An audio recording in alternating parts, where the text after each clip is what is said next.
Good morning, students. My name is Rahul sir, and I am going to teach you today some important questions of maths. So let us see. आइए बच्चों, question number 1 है, if A can do a piece of work in 12 days, where B can do it in 18 days, in how many days can both together do it? A किसी काम को 12 दिनों में कर सकता है, जबकि B किसी काम को 18 दिनों में कर सकता है, तो दोनों मिलके काम को कितने दिन में खत्म करेगा, यही आपसे पूछा गया है। तो आइए बच्चों, क्वेश्चन नंबर 1 लेते हैं। जैसा कि क्वेश्चन में दिया गया है, अब इन सारे क्वेश्चंस को बच्चों रेशियो मेथड से सॉल्व करेंगे। ठीक है, मेथड बहुत सारे हैं, लेकिन रेशियो मेथड ही हम अप्लाई करेंगे जो क्लास में पढ़ाया गया है आप सबको। तो आइए, क्वेश्चन नंबर 1 है कि ए किसी काम को करता है 12 दिन में, तो हम लिख देंगे ए इक्वल टू 12 डेज, और बी किसी काम को करता है सेम वर्क को कितने दिनों में, 18 डेज। ऐसे लिखने के बाद आपको बताया गया था कि इन दोनों वैल्यू या जितना वैल्यू दिया रहेगा उन सब का हम एलसीएम लेते हैं। क्या लेते हैं? एलसीएम लेते हैं, और एलसीएम को हम लोग टोटल वर्क मानते हैं। तो इसका जो एलसीएम होगा बच्चों, यहाँ पे क्या आएगा, टोटल वर्क आएगा। तो 12 और 18 का जो लिस्ट कॉमन मल्टीपल होगा, क्या होगा, 36 होगा। क्या होगा, 36। यानी इन दोनों नंबर्स का जो एलसीएम है वो 36 है, और इस 36 को हम क्या मानेंगे टाइम एंड वर्क में, टोटल वर्क मानेंगे बच्चों। अब बात कर लेते हैं इफिशियंसी की। तो इफिशियंसी के बारे में आपको बताया गया है, इफिशियंसी जो होता है बच्चों, work done in a unit day, work done in a unit day.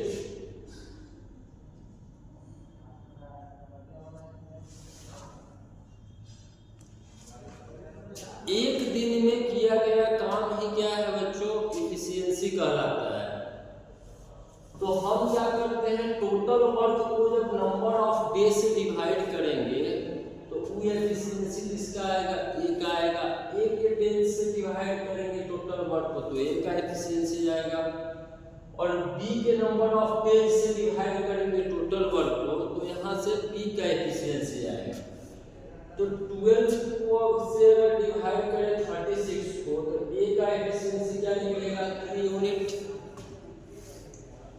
और 18 से अगर 36 को डिवाइड करेंगे बच्चों, तो बी का जो एफिशिएंसी आएगा वो कितना आएगा, 2 यूनिट। और हमसे क्वेश्चन कहा है बच्चों कि ए और बी द्वारा लिया गया समय क्या होगा।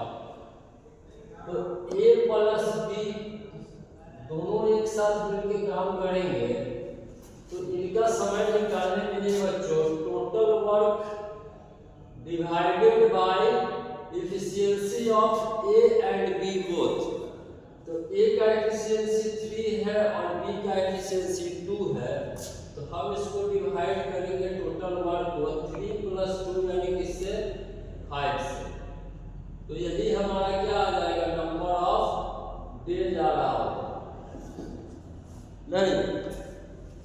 अब इसको हम होल में चेंज कर सकते हैं। 36/5 का जब होल तोड़ेंगे बच्चों, तो क्या आ रहा होगा, 7 होल 1/5 डेज। दोनों मिलके काम को कितने दिन में खत्म करेंगे, 7 होल 1/5 डेज। उम्मीद है आपको अच्छे से समझ आया होगा। अब आते हैं बच्चों, क्वेश्चन नंबर 2 है।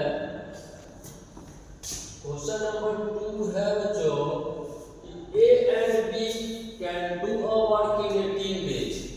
यानी ए एंड बी एक साथ कर रहा है, तो यहाँ ए और बी के बीच में हम क्या देंगे, आपको बताया गया है कि टाइम एंड वर्क में एंड का मतलब प्लस होता है और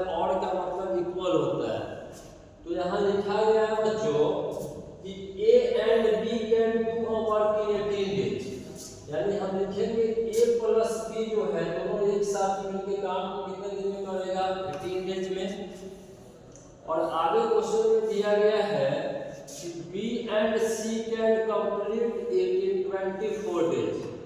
तो बी और सी एक साथ अगर मिलकर काम करेंगे तो काम को कितने दिन में समाप्त करेंगे? 24 डेज। और फिर आगे क्वेश्चन है बच्चों कि and A and C can do in 36 days. A और सी अगर मिल जाए एक साथ तो काम को कितने दिन में खत्म कर देगा? 36 डेज में।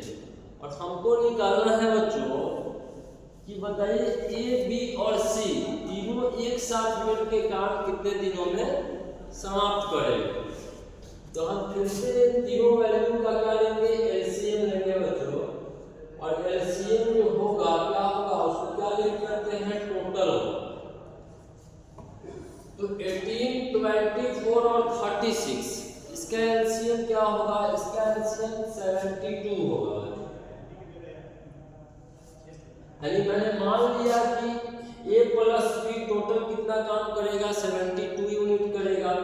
बी प्लस सी भी कितना काम करेगा? 72 करेगा। और ए प्लस सी भी टोटल कितना यूनिट करेगा? 72 यूनिट करेगा। अब बात करेंगे बच्चों एफिशिएंसी की। जैसा कि यहाँ लिखा गया है कि work done in a unit day, इकाई दिन में किया गया काम, यानी एक दिन में किया गया काम क्या कहलाता है? एफिशिएंसी कहलाता है। तो ऐसे केस में जब हम ए प्लस बी के नंबर ऑफ डेज से टोटल वर्क को डिवाइड करेंगे बच्चों, तो यहाँ जो एफिशिएंसी आएगा वो ना ही ए का आएगा और ना ही अकेला बी दोनों का आएगा एफिशिएंसी। यानी 18 से अगर डिवाइड करेंगे 72 को तो कितना टाइम्स कैंसिल होगा? 4 टाइम्स। तो ए प्लस बी का एक साथ एफिशिएंसी कितना है बच्चों? 4 unit. In the same way अगर b प्लस सी के वैल्यू से डिवाइड करेंगे टोटल वर्क को तो यहाँ से b प्लस सी का एफिशिएंसी आएगा। तो 24 से 3 टाइम्स कैंसिल हो रहा होगा। तो b प्लस सी का जो एफिशिएंसी आएगा वो क्या आएगा? 3 यूनिट। और फिर a प्लस सी के टोटल वर्क से हम डिवाइड करेंगे, नंबर ऑफ डेज से डिवाइड करेंगे टोटल वर्क को, तो 36 से कैंसिल हो रहा होगा कितना टाइम्स? 2 टाइम्स। 2 टाइम्स कैंसिल हो रहा होगा। तो आपसे पूछा गया है बच्चों इस क्वेश्चन में कि बताओ ए बी और सी, ए प्लस बी प्लस सी तीनों मिलके एक साथ काम को कितने दिनों में खत्म करें? यही पूछा गया है। तो ऐसे इस क्वेश्चन को सॉल्व करने के लिए बच्चों सबसे पहले हम क्या लिखेंगे? हम दोनों साइड वैल्यू को ऐड करेंगे। क्या करेंगे? दोनों साइड वैल्यू को क्या करते हैं? ऐड करते हैं। आपको क्लास में बताया गया है कि जब आप इधर ऐड कर रहे होंगे तो यहाँ a है और यहाँ भी a, तो a और a को ऐड करेंगे बच्चों तो क्या आएगा? 2a आएगा। या आएगा 2a। ठीक इसी तरह से अगर b और b को ऐड करेंगे तो क्या आएगा? 2b आएगा। तो लिखेंगे प्लस 2b। और c और d को ऐड करेंगे बच्चों तो क्या रहा होगा? 2c। अब किसको ऐड करेंगे? अब इनके तीनों की एफिशिएंसी को ऐड करेंगे। तो a प्लस b का एफिशिएंसी है बच्चों 4 यूनिट, b प्लस c का एफिशिएंसी है 3 यूनिट, और a प्लस c का जो एफिशिएंसी है बच्चों कितना यूनिट है? 2 यूनिट। फर्दर जब सॉल्व करेंगे बच्चों तो यहाँ आप देख पा रहे हैं कि यहाँ हर जगह 2 क्या है? कॉमन है। तो अगर 2 को हम कॉमन ले लें तो अंदर क्या बचेगा? a plus b plus c। और जब इनके एफिशिएंसी को ऐड करेंगे तो क्या आ रहा होगा? 4 और 3 7 और 2 9। यानी हम बोल सकते हैं twice of a plus b plus c equal to 9 unit. तो यहाँ से हम बोल सकते हैं बच्चों कि a plus b plus c का जो वैल्यू आएगा 2 इधर क्या है? मल्टीप्लाई में है, इसको इधर लाएंगे तो क्या होगा? डिवाइड में आ जाएगा। यानी हम बोल सकते हैं 9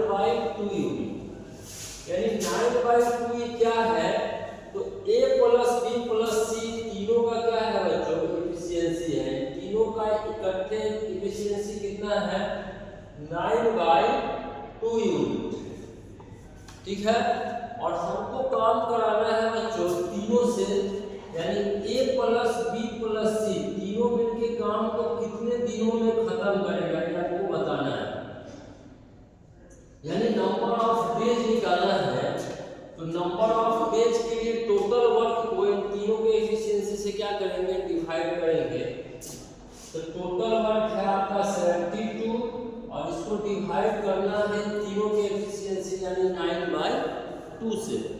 तो 9/2 जब करेंगे तो 2 कहाँ चला जाएगा बच्चों, ऊपर 9 से कैंसिल होगा 8 टाइम्स और 8 × 2 क्या रहा 16 डेज।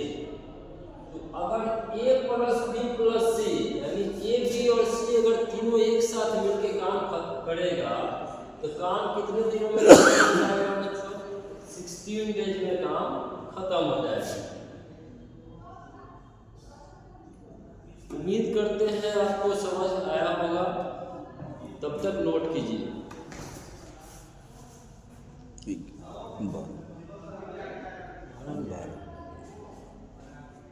ठीक है, 8 मिनट रोक के खींच दो।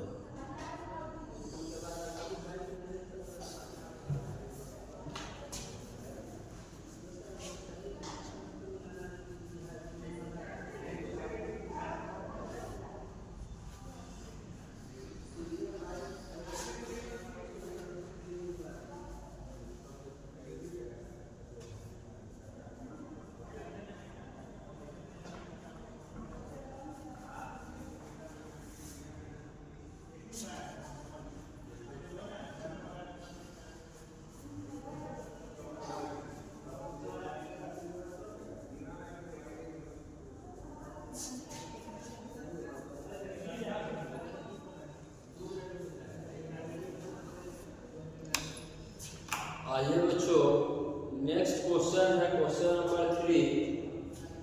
क्वेश्चन नंबर 3 है बच्चों, 8 men can do a piece of work in 15 days.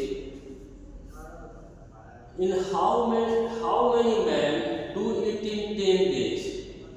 तो बच्चों आपको क्लास में पढ़ाया गया था कि M1 × D1 क्या पढ़ाया गया था, M1 × D1 इक्वल होता है M2 × D2। या हम ये भी बोल सकते हैं कि टोटल वर्क को हम बराबर करेंगे किसके, टोटल वर्क, यानी नंबर ऑफ मैन को जब नंबर ऑफ डे से मल्टीप्लाई करते हैं तो उसको हम लोग टोटल वर्क कंसीडर करते हैं। क्या करते हैं, नंबर ऑफ मैन को नंबर ऑफ डे से मल्टीप्लाई करने पे क्या आता है, टोटल वर्क आता है। तो यहाँ जो पहले मैन की संख्या होगी M1 की जगह पुट करेंगे, जो पहला डे का संख्या होगा उसको D1 की जगह पुट करेंगे, जो दूसरा मैन की संख्या होगी वहां दूसरे मैन का वैल्यू पुट करेंगे। तो आइए क्वेश्चन नंबर 3 है बच्चों, क्वेश्चन नंबर 3 में दिया गया है 8 मैन, यानी पहले कितने मैन की चर्चा है, 8 मैन, यानी जो वैल्यू है 8 किसका है, M1 का है। तो हम यहाँ रख सकते हैं 8 × कितने दिनों में बनता है, 8 men can do a piece of work in 15 days, यानी D1 का जो वैल्यू है बच्चों कितना है 15। तो क्या आया, मैन × डे टोटल वर्क, और टोटल वर्क बराबर किसके होगा, टोटल वर्क के होगा। तो आपसे पूछा गया है बच्चों कि हाउ मेनी मैन, यानी हाउ मेनी मैन, यानी M2 का वैल्यू गिवन नहीं है, क्वेश्चन में निकालना है। M2 को M2 रहने देते हैं और कितने दिनों में करेगा, तो 10 डेज में, यानी D2 का वैल्यू दे रखा है बच्चों 10। क्लियर है। अब जब इसको हम सॉल्व करेंगे बच्चों तो ऐसे लिख सकते हैं हम लोग कि 15 × 8 कितना आएगा 120 इक्वल टू M2 × 10। और जब इसको हम सॉल्व करेंगे 10 से कैंसिल हो जाएगा यहाँ 0, यानी दूसरे मैन की जो संख्या आई कितनी आई, M2 का वैल्यू आ गया 12, और यही क्या होगा बच्चों आपका आंसर होगा। उम्मीद करते हैं आपको समझ आया होगा। आते हैं आज के लास्ट क्वेश्चन में बच्चों। आज का लास्ट क्वेश्चन है, in a military camp there are provisions for 1000 soldiers for 60 days. इसका क्या मतलब हुआ बच्चों कि एक मिलिट्री कैंप है जिसमें 1000 सैनिक हैं और 1000 सैनिकों के लिए 60 दिन का जो भोजन है वो पर्याप्त रखा गया है कैंप के अंदर। तो यहाँ भी सेम कॉन्सेप्ट का यूज करेंगे बच्चों, M1 into D1 equal to M2 into D2। क्योंकि जो सोल्जर है वो भी क्या है, वो भी तो मैन ही है, तो यहाँ रख सकते हैं M1 into D1 equal to M2 into D2। तो आइए क्वेश्चन नंबर 4 को देखते हैं।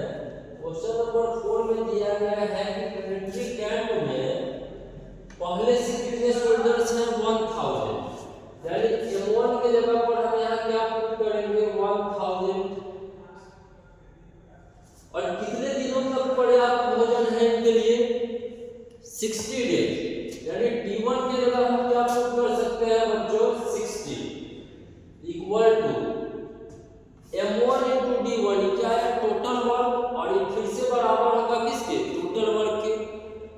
तो क्वेश्चन में आगे दिया गया है कि इफ 200 मोर सोल्जर्स, मोर मतलब अधिक, यानी 200 अधिक सोल्जर अगर इस कैंप में आ जाए तो the provisions is last for how many days, यानी अगर 200 सैनिक और आ जाए कैंप में तो जो भोजन है वो कितना दिन और चलेगा, यही आपसे क्या किया है पूछा है।